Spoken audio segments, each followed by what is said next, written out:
This is the Positive EQ Perspective, where you'll find a more positive outlook on life by developing your emotional intelligence.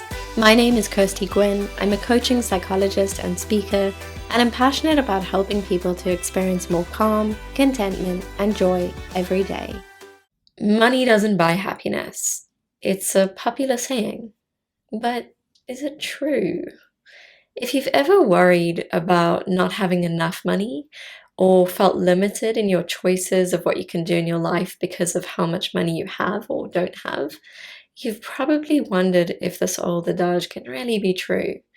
In 2019, a financial well-being survey done by Perkbox found that 61% of adults stated that money is their biggest source of stress. So it sure seems like money can buy happiness, right? It's causing us, it's for most people in the UK, their biggest worry. It tops all other worries. So this is the question I want to dive into today. First, by now you probably know that I love research, so we're going to take a look at what does the research say, and then I invite you to stick around to the end because we'll look at how you can get the maximum happiness spend for your money, even if you feel like you don't have enough, right? Is there a way that we can spend to kind of get as much happiness as possible out? So it turns out that money does buy happiness after a certain point or a certain line. And there have actually been numerous studies on this over the years. So psychologists from Purdue University and the University of Virginia analyzed poll data from the World Gallup poll. And this was from 1.7 million people in 164 countries. And they cross-referenced their earnings and their life satisfaction. Now, we of course need to keep in mind that it was 164 different countries, so the cost and the standard of living varies quite greatly across these countries. We definitely need to keep that in mind. But regardless, the researchers came up with a number that they said reflects the ideal income. And for individuals, it sat at about £43,000 a year, 43 to £54,000 a year for emotional well-being. That's about $60,000 to $75,000 a year. And then it was at about £68,000, about $95,000 a year for life satisfaction. Okay, so just to explain the difference between emotional well-being versus life satisfaction. Emotional well-being, how they define that is, how is someone feeling on a day-to-day basis, right? How happy are they feeling? How joyful are they? How sad, how angry, how anxious on a day-to-day basis? Life satisfaction is asking people really to take a step back and give their overall lives a rating, right? To say how they feel or how satisfied they are about their lives as a whole, right? So according to the study, we are seeing that money can buy happiness. And of course, that was also based on individuals. So if it's a family, if there's children that we need to take care of, or anyone else that we're caring for, we are going to unfortunately need more according to this research. And I don't think that that's surprising, right? Worrying about money can feel exhausting and extremely stressful. And so I think most of us will say, yeah, that makes sense. Another interesting finding is that happiness doesn't seem to increase indefinitely when it comes to money. So we might think, oh, well, the more I have, surely the happier and happier we get and the better our lifestyle gets, and I can have, better things, nicer things. I can do, basically anything, make all my wildest dreams come true if I had endless amounts of money. But that, just coming from the other side in the research, that's not what the research is showing. So in 2010, psychologist Daniel Kahneman and economist Angus Deaton studied data of 450,000 Americans, and they found that happiness increased generally as income increased. But then after an annual income of what now would be, so adjusted for inflation, what now would be about £64,500 or $90,000, that happiness plateaued, right? So it didn't just keep increasing.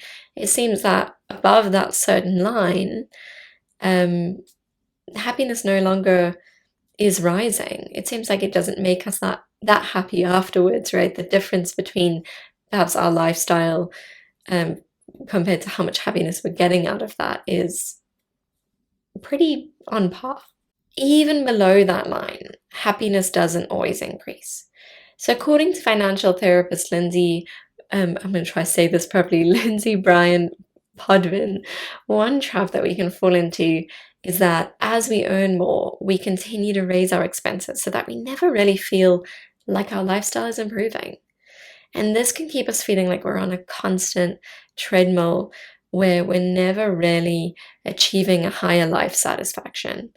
So if you take a higher paying job or you get a promotion or you start making more money in your business, trying to continue to keep your expenses as low as they were before, if that's possible, and keeping any extra money for things that are genuinely going to improve your well-being going forward, and checking in with yourself, is this a spend that is really making me happier?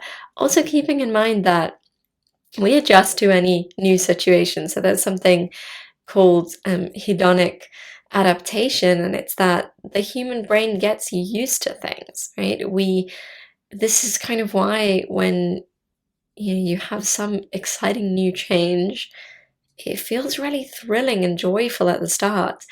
But if we continue to experience that new situation, maybe you start your dream job and you're just on such a high about it, you get used to it eventually.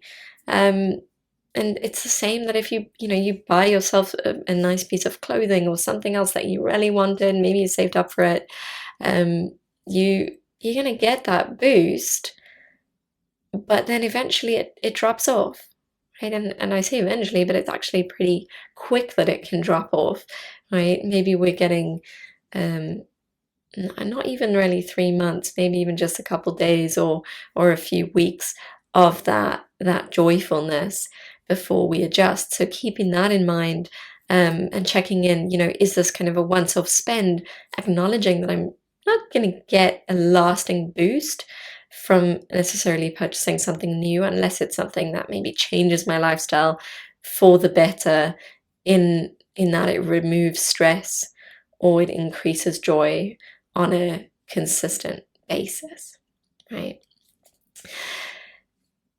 Now, does it mean, however, that if we're earning below the well-being line, so to speak, do we all need to try and reach that income before we can be happy? And that's a pretty disheartening idea, right? And I'm not here to make you more stressed, I promise. That's never my intention. So, what I want to consider is how we might be able to get more happiness out of the way that we spend our money. And that starts with understanding what really contributes to happiness, what makes us happy, and then looking at, how am I currently spending in those different areas of happiness? And would I be able to cut some down and still get a similar, if not the same, amount of happiness from it? Right, so we can look to different happiness theories for this, and one theory of what makes us happy is PERMA theory by Dr. Martin Seligman, and it says that happiness is a combination of these six things. So it's an acronym. So the P, how much positive emotion we're experiencing on a day-to-day basis, how much joy, gratitude, awe, amusement we're experiencing. The E, doing engaging activities, things that feel, we're present with them, we're enjoying them, we feel challenged in just the right amount with them. So maybe your work feels really engaging. That's kind of the jackpot most of us are looking for. A lot of people who feel that they're doing really engaging work might often call it their passion, or they might just feel, oh, I'm in a good job. But equally, it might be doing other things that feel engaging to you, like creative activities or projects where you might lose track of time, or you might just feel really good when you're doing those activities. And the R, having satisfying relationships and connections with other people. The M in PERMA is feeling meaningful, right? Feeling like we're contributing something valuable to the world and making a difference. And the A is achievement, and that's not just in terms of, I think we can often have a quite limited idea of what achievement is, but it means that we feeling like we're moving forward, we're learning, we're growing, we've set goals, and we are progressing or helping ourselves progress towards them. And then the H at the end of that PERMA is health, right? Health and vitality, feeling good in our bodies, feeling healthy, feeling energized, etc. So if we take this theory and we look at it a little closer in terms of how do I get more happiness for the money that I have, we can consider how we can almost get a pretty similar amount of happiness in each of those areas, even if, with a great variation of spending. So there are ways that we can spend a lot of money to try and get a certain feeling or one of those aspects of happiness, or we can spend possibly nothing to get that same boost. And what we ideally want to do is look at that, those 6 areas, and say, well, all right, let me analyze. You might sit down, do this on a piece of paper. Let me analyze how I'm currently getting these areas, and actually, could I get the same boost with spending less, right? Or get a bigger boost without spending more? And there are many ways. And this is something I think I'm so, part of my passion in positive psychology. No, my kind of underlying foundation is that I want to help people to change perspective. And one of my favorite things is being able to say, well, without really changing too much about the situation, is a way that we can look at it differently. We can get more out of it, more joy out of it, less stress, etc. So, okay, so let's go back to that PERMA theory. If we look at the positive emotion, that first part, we can get positive emotion from buying something new, for sure, and that range can be pretty big. Or we can get positive emotion from doing an act of kindness.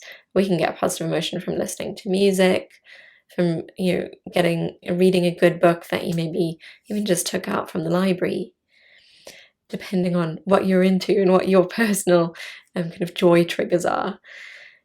But only some of those things are free, right? And so, especially, if we're facing, I think it's very relevant in the pandemic, and things happen in life anyway, that if we lose our job or our income decreases, something happens that we're feeling like it's even tighter than usual.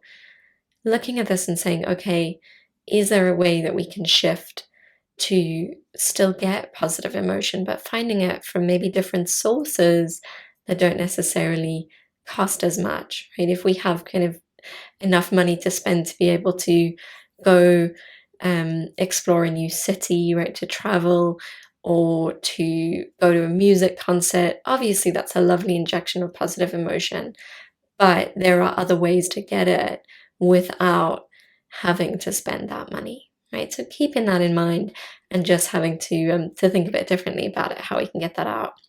Engagement, that second part. So feeling engaged, right? Just thinking about, well, what makes me lose track of time, or what makes me feel like I'm quite present with the task, what I'm doing. I feel challenged by it, but I feel invigorated, I think would be the right word. And for a lot of people, this is not necessarily going to be something that takes a lot of money. So for many people, it's going to be engaging in their hobbies. And of course, there are hobbies that cost money. There are also hobbies that don't, or that have a kind of one-off cost and then keep giving back to us, like playing a musical instrument, right? Once we have the instrument, there might not be too many costs involved after that. Or it might be something that's completely free, like writing, if that's something you enjoy. Whereas, doing free online courses, what you're personally engaged by will depend on your strengths, right? So looking at kind of what engages me personally, what gives me that feeling, and how can I possibly get that in a free or a cheaper way. Connecting with others in those relationships, we can certainly connect with our loved ones at home or via a picnic in the park, going for walks, right? Or we could equally connect with them at a really expensive restaurant or going on holiday together. And so we can, if we can't afford the holiday, we can shift and say, well, how might I still get connection, but in a different way?